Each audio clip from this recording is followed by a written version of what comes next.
La Bonne Tranche sur RCF Sud Belgique, c'est tous les jours du lundi au vendredi de 12h30 à 13h. Et on continue avec une ASBL namuroise, Lutte, Solidarité, Travail. C'est un mouvement de rassemblement des plus pauvres pour lutter avec d'autres contre la misère et ce qui la produit. Nous avons rencontré Luc Lefebvre dans leurs locaux à Namur. Luc Lefebvre, le mouvement LST. Lutte, Solidarité, Travail. Voilà. En fait, c'est un nom qu'on a choisi après avoir fonctionné pendant 7-8 ans en association de fait ici en la région de Namur. Et le mouvement LST, il est né dans des lieux d'extrême pauvreté qui étaient, je dirais, présents à Namur. Le premier, c'était le 55, qui était une structure d'accueil fondée par l'abbé Jean Debien, mais qui était en phase de fermeture. Et donc, moi, je me suis retrouvé là-dedans par choix, à l'inverse de la majorité de la population qui était là par nécessité, et parce que d'abord c'était très proche de mon milieu, j'avais envie de pouvoir faire quelque chose et puis rencontrer ces gens-là.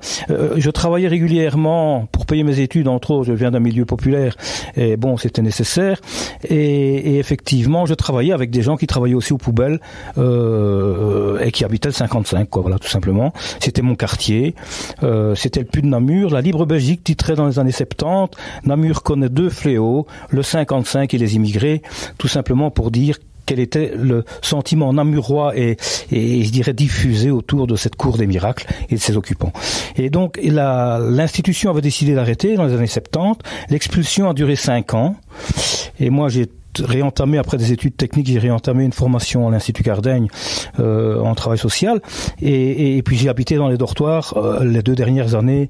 Je cotais pas, j'ai jamais coté, mais à ce moment-là j'ai habité dans les dortoirs. Et alors on a commencé à se mobiliser. C'est dans ce terreau-là qu'LST est né. Voilà, dans un terreau de lutte et de résistance à la misère, et qui était une résistance aussi par rapport au droit au logement qui était inexistant, etc. Et voilà, quand les bulles sont arrivés pour démolir une partie des bâtiments, on s'était d'abord, je dirais, rassemblés dans le dernier bâtiment qui est encore plus ou moins debout, et quand les bulles sont arrivées, il restait encore plus d'une centaine de personnes, dont des familles avec des enfants. Et alors, à ce moment-là, on a décidé de squatter des immeubles qui étaient à l'abandon, qui étaient inoccupés, on les retapait sommairement, etc. Et toutes ces phases de squat ont duré plus ou moins 4 ans, jusqu'au moment où tout le monde a pu avoir un relogement avec un domicile différent de celui de tous les bâtiments cadastrés au 55, parce qu'on était connus dans toute la Belgique. Le fait d'avoir un des numéros cadastrés au boulevard d'Herbat entre le 55 et le 61, eh bien, on savait bien de quoi il s'agissait. Et donc, on vivait un mépris terrible, quoi. Voilà. Mais aujourd'hui, quand on regarde la population namuroise, 50 ans après, il y a encore énormément à faire. Oui, ça, bien sûr. Et entre autres, nous, on était très attentifs. Bon, on a mené quand même pas mal de combats. LST est en dehors de Namur aussi, je dirais. On a fait des petits, comme on dit, dans différentes régions wallonnes et villes et villages, etc. Mais sur Namur, on a mené des actions, par exemple, par rapport à tout ce qui était la répression de la mendicité. Et on est allé au Conseil d'État, etc. On a pu faire annuler le règlement mendicité sur Namur, anti-mendicité, pas parce qu'on veut soutenir la mendicité, mais parce qu'en fait, on pouvait pas accepter que finalement une part des citoyens soit interdit d'expression, finalement. C'est de ça qu'il s'agit.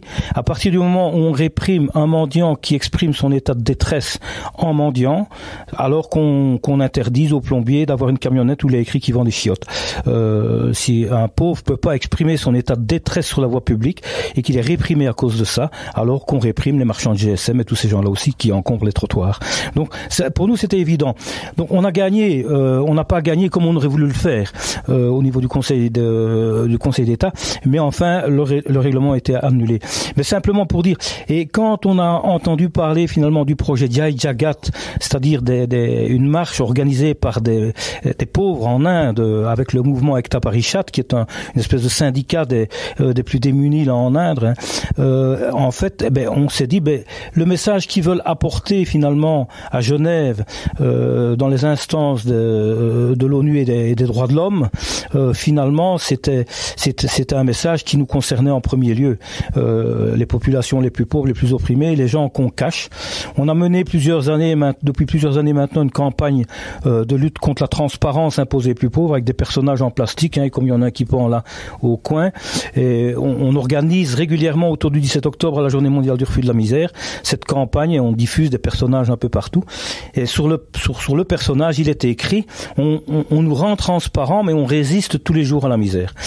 Et les premiers acteurs à résister à la misère, ce sont les plus pauvres, ce sont pas les institutions qui sont mises en place, mais ce sont eux, la personne qui essaye de trouver un banc ou un refuge pour passer la nuit parce qu'il vit à la rue, eh bien, c'est sa résistance à la misère, Et dans des dimensions de solidarité aussi à certains moments, qui sont des solidarités de nécessité, mais en tout cas, qui sont bien présentes aussi au niveau des plus pauvres. Alors, lutte, là, on vient d'en parler, solidarité, effectivement, et travail. Et alors, travail pour nous, c'était une notion importante. Dans les caves, donc, je parle ici au moment de la fin du 55, etc., les premières réunions, les caves, ce sont des réunions qu'on tient au niveau de l'ST, mais maintenant depuis 45 ans, tous les mardis, tous les 15 jours, le mardi en tout cas, il y a une réunion cave sur Namur, mais il y en a dans d'autres régions aussi, à d'autres jours, etc. Mais en tout cas, il y en a au moins 2 par mois dans différentes régions. Ce sont des temps de rencontre et de réflexion. Et dans les premières réunions cave qu'on tenait, donc quand on n'avait pas encore de statut juridique, il y a un projet qui est né avec des pères de famille qui étaient là en disant mais enfin nous on a bossé depuis l'âge de 12-13 ans parce que les plus pauvres ils travaillent pour vivre et pour résister à la misère, pas nécessairement un emploi mais ils travaillent énormément. Et donc moi j'ai toujours vécu dans des milieux où on travaillait à crever pour survivre. Et en fait dans ces réunions cave est né un projet, on veut prouver qu'on est des travailleurs. Et c'est ainsi qu'il y a une coopérative qui, pour l'instant, est en veilleuse, mais qui a fonctionné pendant 40 ans. Voilà, 40 ans. On est le seul projet qui ait respecté les conventions collectives du secteur dans lequel on travaillait, en octroyant une possibilité d'avoir un contrat à durée indéterminée pour des travailleurs qui étaient issus de la misère, et en même temps une formation. Et donc, ça, c'était une des dimensions qu'il y avait derrière le mot travail, de relever le défi, nous sommes des travailleurs. Et on l'a fait, et je dis bien, une des rares expériences qu'il ait fait en respectant les conventions collectives qui étaient celles du bâtiment. Donc les conventions collectives les plus coûteuses en termes de lois sociales, etc. Et on l'a fait d'un bout à l'autre. Donc les plus pauvres, ils sont capables de travailler autre chose qu'à 1 euro de l'heure. Et ça, c'est très clair. Et l'autre défi, c'est de dire aussi, pour nous, le travail, ça s'imite pas à l'emploi. Et quand on se réunissait en réunion, passer une soirée à réfléchir pour le droit au logement, on a été parmi les fondateurs de la première AIS, la première agence immobilière sociale. Elle est née du fruit aussi des rencontres qu'on avait avec des militants et militantes qui vivaient dans les squats dans les années 70, fin des années 70, début des années 80. Et on rencontrait régulièrement des idylles de la ville de Namur pour résoudre ce problème du logement par rapport aux plus pauvres. Et la première AIS GLN Namur, Gestion Logement Namur, était aussi, je dirais, le courant militant qui a suscité ce truc-là, c'était entre autres le LST, qui n'avait pas encore de nom à l'époque. Voilà. Et on a pris le nom. Donc, alors, le mot travail, c'est autant le fait de l'emploi, mais c'est surtout le fait que les plus pauvres sont aussi dans une activité humaine qui est indispensable pour leur survie et que nous, on identifie à du travail. C'est pas un emploi, c'est du travail. Et qui bouffe énormément d'énergie. Et en plus, ce qu'on voulait dire aussi, c'est que dans la citoyenneté qu'on construit au jour le jour, en se réunissant, en éditant un journal, en allant vivre des solidarités avec une famille qui est expulsée, en hébergeant quelqu'un qui est à la rue, eh bien, ce sont des situations pour nous qui constituent un réel travail qui a énormément de sens pour la société, mais qui n'est pas de l'emploi et qui n'est pas reconnu et qui maintenant est de plus en plus réprimé. Et ça, c'est important de l'identifier, c'est que les démarches de solidarité menées en direct par les plus pauvres, elles subissent des répressions terribles, entre autres par exemple, à travers toutes les législations qui recouvrent les problématiques de cohabitation. Donc une personne qui est au RIS, donc ce qu'on appelait minimex dans le temps, le revenu d'intégration sociale, ou bien qui est au chômage et qui héberge quelqu'un qui vit à la rue par exemple, une connaissance, un ami ou simplement quelqu'un qu'elle a rencontré et qu'elle ne veut pas le laisser à la rue, eh bien elle risque bien vite de se retrouver pénalisée, voire suspectée d'avoir voulu frauder, et donc la répression s'organise aussi sur la solidarité menée par les plus pauvres. La pauvreté, on le sait, il suffit de traverser la ville, la pauvreté, elle est partout. Et pourtant, elle est marginalisée dans les institutions. L'accès au travail, l'accès au logement, tout ce que vous venez de citer. Oui, tout à fait. Mais en fait, moi, ce que j'ai découvert en étant, quand je dirais, je me suis impliqué plus dans l'histoire du 55, fin des années 70, en 74 exactement. Ce que j'ai découvert, c'était pas du tout étranger à mon milieu, mais ce que j'ai découvert, de tout près, j'ai déconstruit tout ce qui était du bobard qui courait sur la population qui vivait là. Et en fait, tous les jours, il y avait des patrons qui venaient rechercher de la main d'œuvre au 55. Et dans des tas de trucs, on a travaillé dans le cadre du 55 par des jeux de sous-traitance à des travaux d'entretien dans des grosses usines comme chez Solvay, qui était finalement une usine chimique à la pointe de l'action syndicale. À l'époque, la chimie était à la pointe de l'action syndicale au niveau européen, entre autres, et on travaillait finalement dans des statuts qui n'en étaient pas, c'était du travail au noir, etc., pour des fonctions qui n'étaient plus assumées par personne. Et tout ça par des jeux de sous-traitance. Donc, c'était les forains qui venaient chercher des travailleurs, c'était des fermiers, donc les cultivateurs, c'était, je pense, le domaine de la culture. Régulièrement, il y avait des organisateurs d'événements en lien même avec la Maison de la Culture de Namur qui venaient recruter pour garder les chapiteaux et des machins pareils, quelques travailleurs au 55 qui étaient une main-d'œuvre. Finalement, bon, c'était indispensable de trouver le boulot, mais je veux dire que les pauvres ne sont pas des travailleurs, c'est faux. Et l'autre aspect aussi sur lequel on a toujours, on s'est mobilisé, c'est le concept d'exclusion qui réduit finalement la pauvreté à une attitude psychosociale, psychologique. Et pour nous, être pauvre dans une société inégalitaire, je dis bien être pauvre dans une société inégalitaire et qui est de plus en plus inégalitaire, ce n'est pas être exclu de la société, mais c'est être profondément inclus, mais dans le mauvais plateau de la balance. Et ça, c'est pour nous une réalité. Ça veut dire que si on ne raisonne pas sur ces mécanismes-là, on met en œuvre à la fois des politiques et des projets qui sont des emplâtres sur des jambes de bois, mais qui ne poseront jamais les véritables questions de la production, de la pauvreté, des inégalités. Nous sommes à quelques jours de Noël. La campagne Vivre Ensemble est importante. Elle soutient plein de projets dans toutes les régions wallonnes, y compris LST. Oui, c'est ça. Donc, on a régulièrement été soutenu dans différents projets, nous, par les campagnes Vivre Ensemble, soit dans des projets locaux, ruraux, etc. Mais cette année-ci, donc, c'est, je dirais, toute l'action qu'on veut mener à travers notre implication dans la campagne Jai Jagat, là, qui est initiée par des paysans pauvres en Inde. On a rejoint cette démarche-là avec des groupes en Belgique aussi et en Europe. Et je dirais, le défi qu'on portait autour de ce projet-là, d'abord, c'était de se dire pour nous ce qui est initié par ces amis indiens qu'on n'a jamais rencontrés, mais on est sur la même longueur d'onde. Ce qui est initié, ça nous concerne.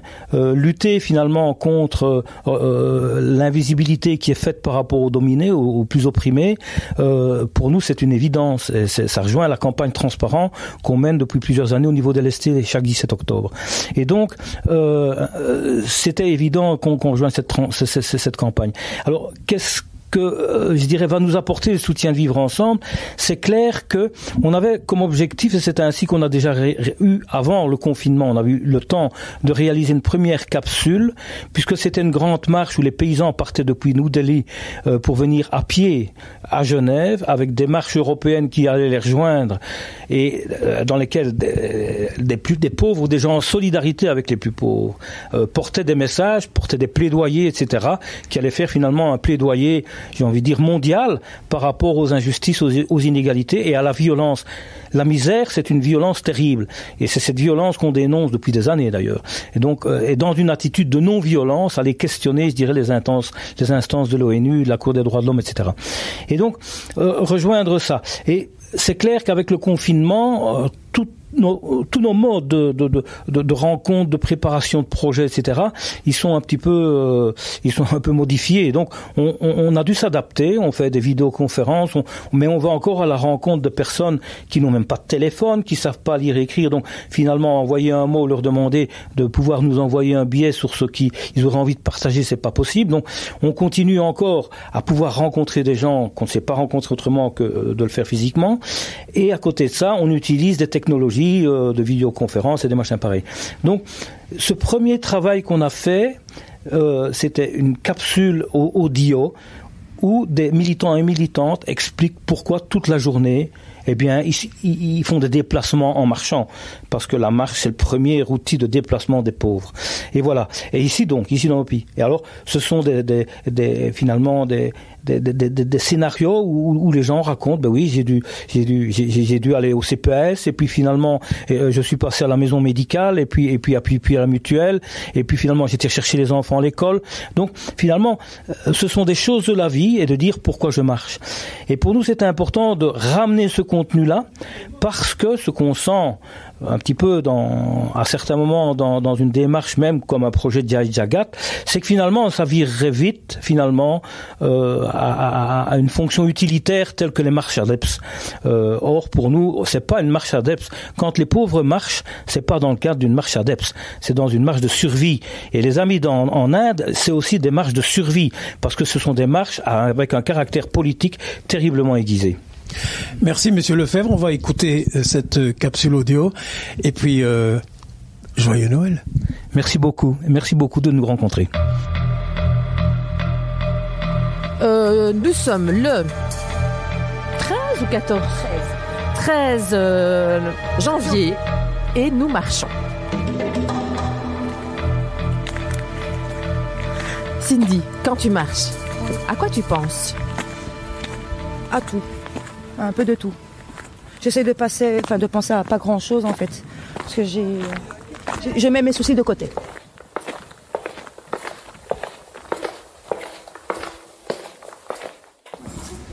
On est parti.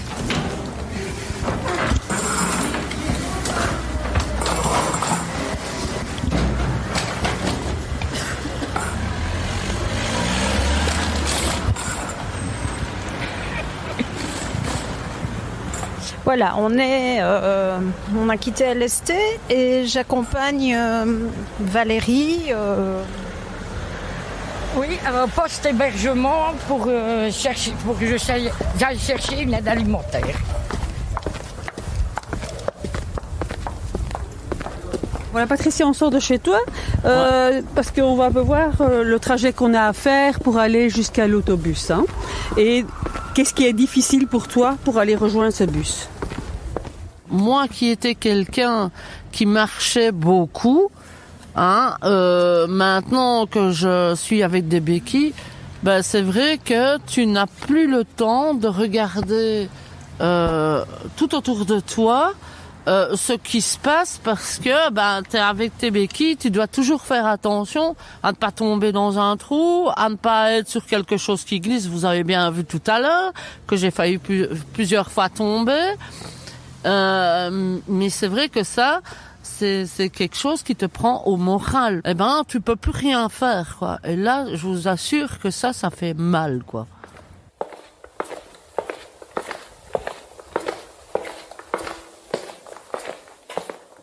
Il fait très très beau dehors, un grand soleil, et tu es resté chez toi. Il y a des fois, je dis, je vais quand même sortir, mais après, je dis non.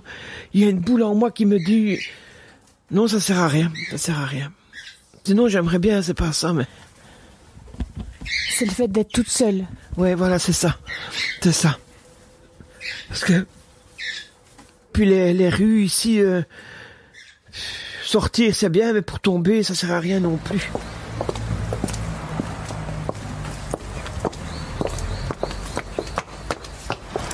Donc on va au foyer Namurois pour déposer une candidature parce que tu voudrais avoir un logement chez eux. Oui, j'aimerais trouver un logement social pour payer moins cher. Ça fait 7 ans que je suis en attente d'un logement social. 7 ans que tu attends? 7 ans, ouais. C'est long, quoi. Et donc chaque année, tu redéposes le même dossier? Oui, chaque année, je dois ramener des nouveaux papiers, attestation de mutuelle, preuve de revenus, composition de ménage, et voilà. Souvent, j'ai voulu abandonner, mais...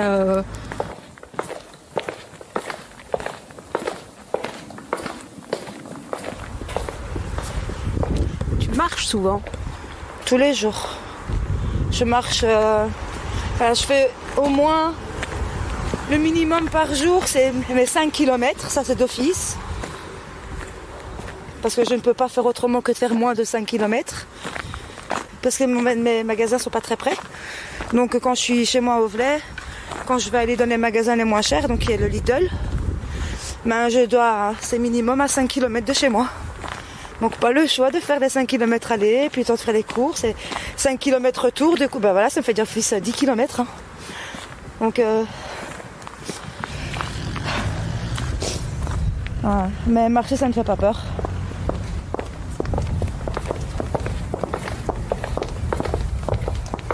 Mais nous, on marche aussi tous les jours pour défendre nos droits.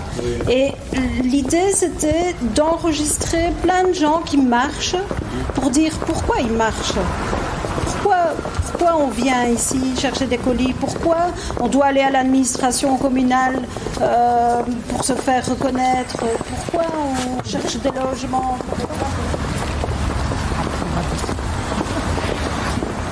Stop, c'est rouge. Moi, je m'appelle Caillou. J'ai toujours dit que j'avais un caillou dans les pieds. Je m'appelle Pierre, mais j'aime mieux qu'on m'appelle Caillou. J'ai remarqué que beaucoup de militants avaient des cailloux dans leurs pieds. Vraiment des cailloux qui n'avançaient pas. Malgré toutes les années qui se sont écoulées, il n'y a rien qui avance, quoi. Donc c'est un peu difficile pour moi de vouloir continuer à avancer en sachant que je vais encore perdre. On a l'impression qu'on fait un combat, qu'on mène des démarches pour rien du tout, quoi. Ou, comme je dis souvent, j'étais entrée dans un tunnel depuis des années et le bout du tunnel, il est là tout proche, mais quelque chose me fait que je recule tout le temps, quoi. Donc, j'arrive pas vraiment à sortir du tunnel, quoi. Il faut toujours se battre. Nous autres ici, là-bas, on se bat. Tous les jours, on se bat. On se bat. C'est pour ça que je vous dis, est-ce que les plus faibles ne seront pas les plus forts?